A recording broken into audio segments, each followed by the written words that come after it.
Hello everybody. So today we are going to deal with, or we are going to study the new conservatism and the Treaty of Vienna. Now this is one of the most critical part which the students of class 10 they face in history. So I am here to clarify the things, and for that please subscribe the channel so that the more videos of history I can just bring it up to you. So the new conservatism and the Treaty of Vienna. Now first of all let me tell you, whenever we talk about the nationalism in Europe, we totally focus on one big country, that is called France. Now why France? Because France was the place from where the birth of nationalism started. Okay, there was a time in France when people started realizing what is equality, what is fraternity, what is law. So that's the time when people started the feeling of nationalism in their mind. So first of all, let me tell you what really happened over here. Let me give you a backstory, and then we will go with the Treaty of Vienna. So what really happened in France? There was the dictatorship rule by Napoleon, and Napoleon was successfully captured a lot of countries that were near, and he was a great Napoleon termed himself as a great power. So when the defeat of Napoleon happened, what are the changes that happened after the defeat of Napoleon? We are going to read. Now Napoleon, as you all know, he got defeated in 1815 in the Battle of Waterloo, okay, by the great powers of Britain, Russia, Prussia and Austria. So again I repeat, he got defeated in the Battle of Waterloo by Britain, Russia, Prussia and Austria. Now what happened? When Napoleon got defeated, so that time the power of France remained in a collapsed way. So that time the other powerful countries in Europe, they started taking advantage of France. They started exploiting France. So what really happened is the conservatism that was before Napoleon, Bourbon king, the Louis, who was ruling before Napoleon, he came back. Okay, now what really happened when he came back? When he came back, he wanted to restore the Bourbon dynasty again, and that's the reason he took the help of Britain, Russia, Prussia and Austria, so that he can again bring the conservatism. Now what is the meaning of conservatism? What are conservatives? Okay, conservatives are those people who want change in a very slow process, who don't want change of the society in a very fast forward process like what we do, but they wanted a change in a very slow process. So what these conservatives, they believe in the traditional state, whatever state they have. There was a monarchical state that was there in France before, so they want to restore it again, and the institutions that were there in France. Okay, so the conservatives, they wanted to restore the traditional states and the institutions that were there at the time of the rule of Louis. So what happened? Louis, he himself has given the power again back to the church, and he maintained the social hierarchies. He has given the rights of properties and the families again back to the people. So what happened? Again the power of church has come up. Again there were social hierarchies, the three states that we have studied in class 11. In class 9. So that we have studied in class 9. So the three states, and then the property and the family policies that all he has, that was there in France. So he wanted to restore everything. But what really happened? He was also concerned about some views that Napoleon had. See, when we already spoke about Napoleon's civil code of 1805. So that time we told that Napoleon has made certain changes in the society, and that was really modernizing the society of France. So he believed that Napoleon's views will always modernize the monarchical rule that is coming up with him. So what really happens? What are the views? Like Napoleon has already modernized the army. He has an efficient bureaucracy.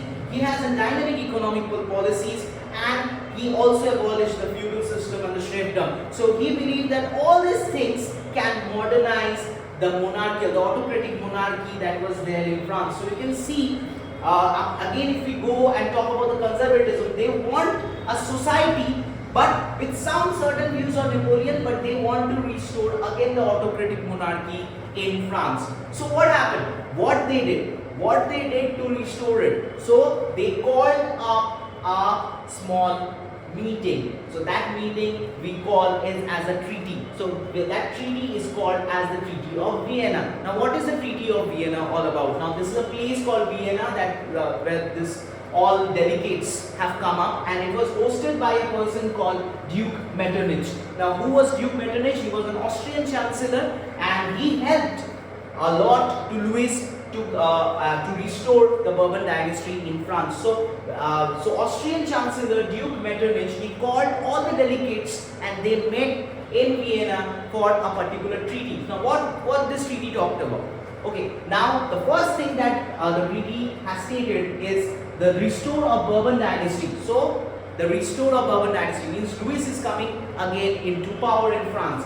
Next, the loss of territory annexed by Napoleon. So all the territories which was annexed outside of France by Napoleon was all given back to Britain, Russia, Prussia and Austria. So we will study that in details.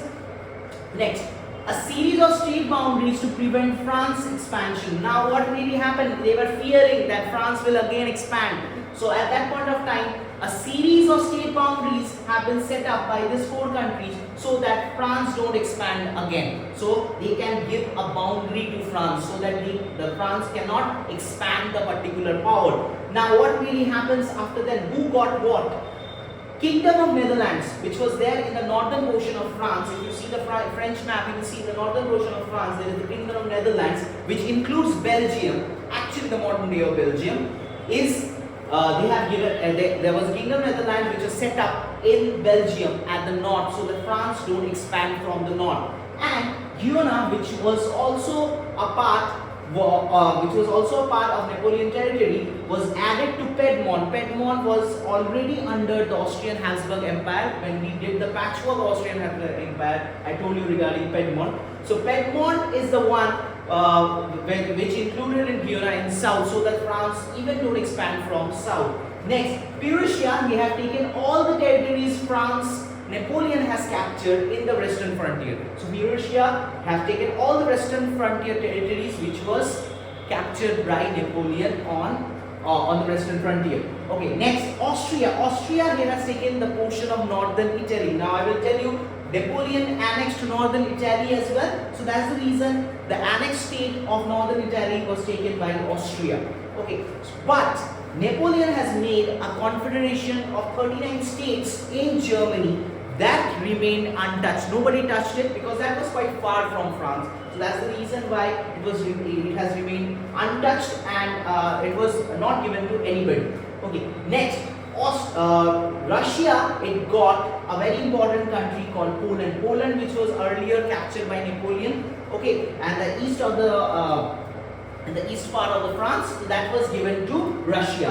And again, Prussia took over certain lands that were the portion of Saxony. So Saxony is a part, okay, from where Prussia has taken certain land. So you can see France has lost most of the territories that was annexed or that was captured by Napoleon, and it was planned in certain way so that the total conservatism, the meaning of new conservatism means the total conservatism again get restored in France, so that people again bring back the traditional institutions and state which happened in autocratic monarchy. Now one thing I want to say to you, children, that the only problem over here is to remember the Treaty of Vienna. Now one thing I will tell you, just before you start reading the Treaty of Vienna, just in your mind make a patchwork of France and see which portion is given to whom. Like for an example, north went to the Kingdom of Netherlands,